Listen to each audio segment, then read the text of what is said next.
So it looks like for May, there's going to be a lot of travel and movement going on for you.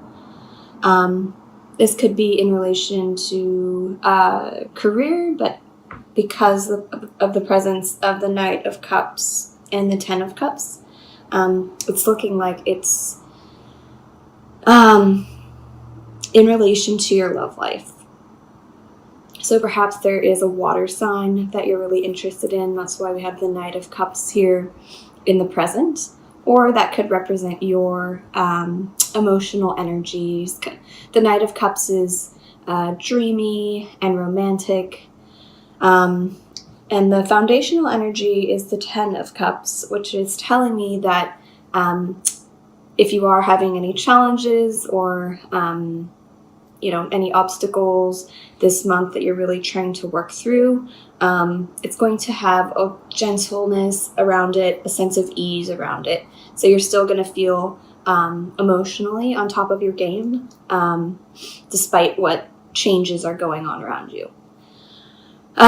Because we have the Knight of Cups and the Knight of Wands here above the reading, which is in your present position, the Knight of Wands is one of the travel cards, but it could also indicate that there is a fire sign that you're also considering, especially because we have the Two of Crystals here in the future, which is often about juggling, but also, kind of going back and forth in your mind over two different people, two different relationships, or two different paths. Which one do I decide? Which way do I go? And we have the Three of Swords here in the past. So perhaps there could have been some kind of heartache or pain around one of these relationships if the Knight of Cups and the Knight of Wands is the same person, because they're both knights, which means they're equals. It could represent the same person. Perhaps they have a lot of water and fire in their charts.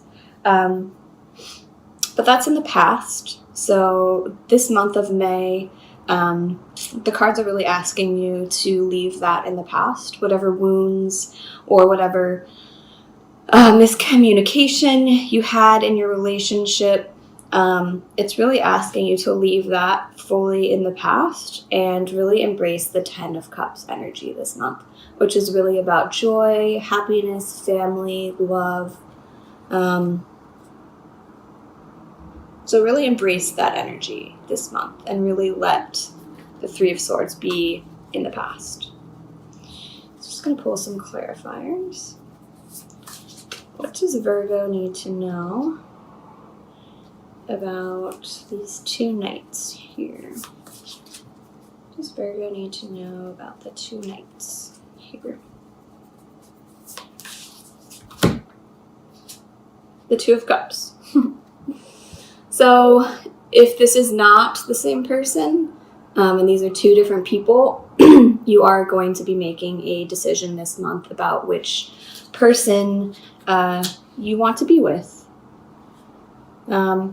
Just with the presence of the Ten of Cups and the Two of Cups in this reading, I really love this card, the Two of Cups here. I don't know if you can see it better.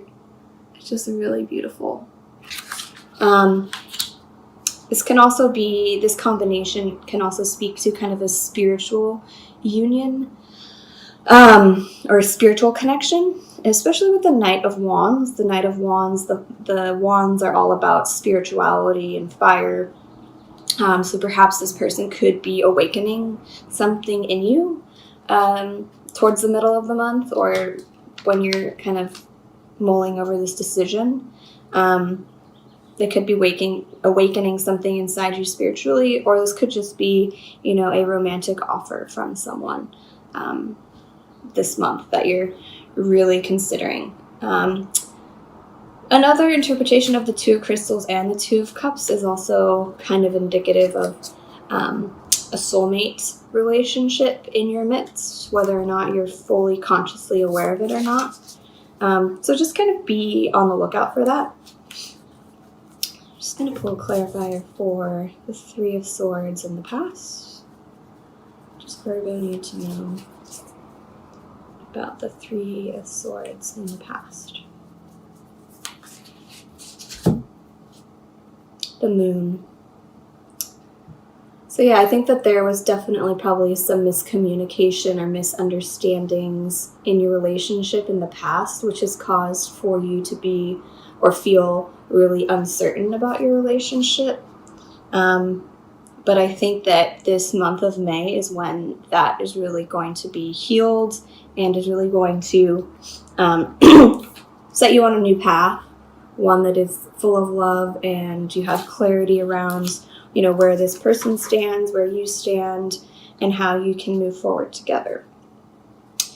So just going to pull a clarifier for the Two of Crystals in the future. What does Virgo need to know about the Two of Crystals in the future?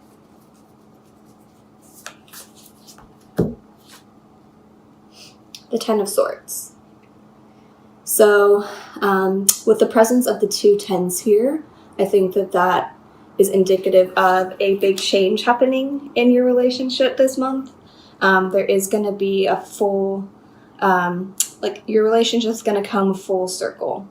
The Ten of Swords can often mean endings, but because of the presence of all the other positive cards in this reading, I think the only thing that is ending is either indecisiveness about this person and this relationship, or really severing ties with the past and deciding to move forward in a really confident way in regards to your relationship. If there are two suitors that you are considering, I think you're going to come to a final decision this month about these two people or this one person. But you're going to feel really good about your decision because the Ten of Cups is your foundational or overall energy for the month in combination with the Knight of Cups. So, just going to pull a shamanic healing card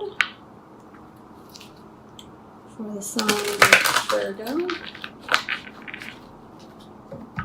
for May 2018.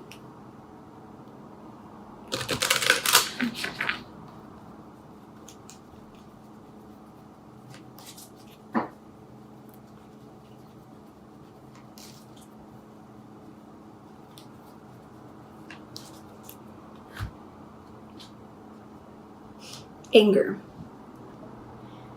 So I think whatever anger or resentment you're holding on to with the Moon and the Three of Swords here, it's going to be really important for you to let that go in order for you to really make a good decision about your relationship. Because I think if we do hold on to any kind of anger or resentment, it really clouds our judgment and we really can't make a good decision for ourselves. So I'm just going to read what this card means. A very strong and primal emotion, anger sometimes catches us by surprise. At other times, it seethes just under the surface, simmering a while before it finally boils over, scalding anyone who is close. Anger is based in fear of loss of control, fear of not being loved, fear of being judged, fear of being not enough. When anger enters our life, be it yours or someone else's, go beneath the surface and try to address the real fear that has triggered it. Anger doesn't just go away without addressing the underlying fear. So I think, given that we have the Moon and the Three of Swords here in the past, if there is a healing needed in your relationship, and you are holding a little bit of resentment or anger towards this person, I think this month you're really going to need to sever that anger, put it behind you, know that it has served its purpose, because what you really want is the Two of Cups here, which is a blessed union. So let it go. Try to think about how fear could be holding you back in achieving your true desires this month, and how you can really go within and change that. I'm just going to pull a Rumi card for the sign of Virgo.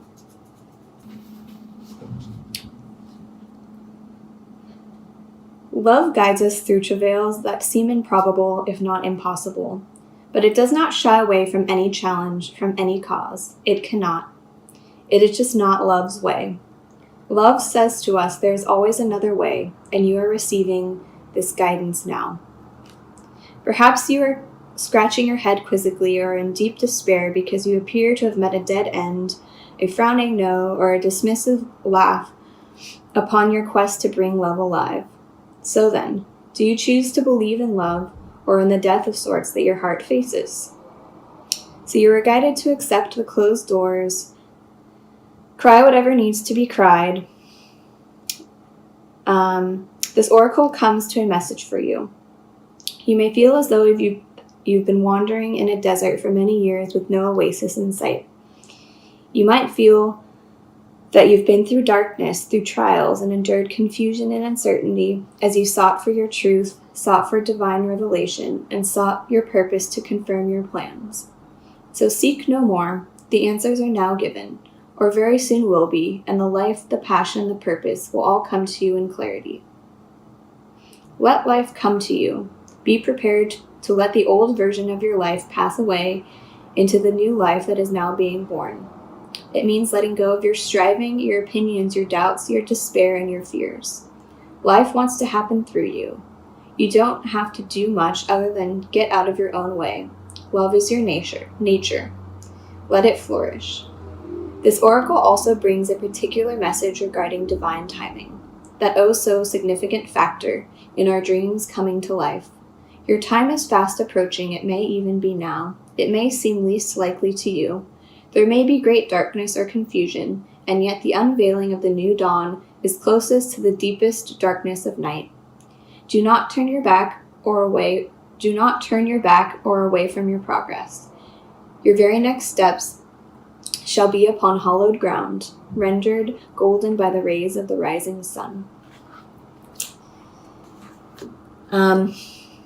So I think in the traditional Rider-Waite deck, the image that was coming to mind was the traditional artwork for the Ten of Swords, which is showing someone pinned to the ground with Ten of Swords in his back, but the sun is rising in the distance. So I think with the Ten of Swords energy here and that card, I think that it's always darkest right before the dawn. So if there has been some struggles in your relationship and there's been a lot of uncertainty around a specific relationship, I think that given this reading, that fear is something that is going to be quite heavily, it's going to be a main theme this month. So whether it's your fear or your partner's fear, I really challenge you this month to sit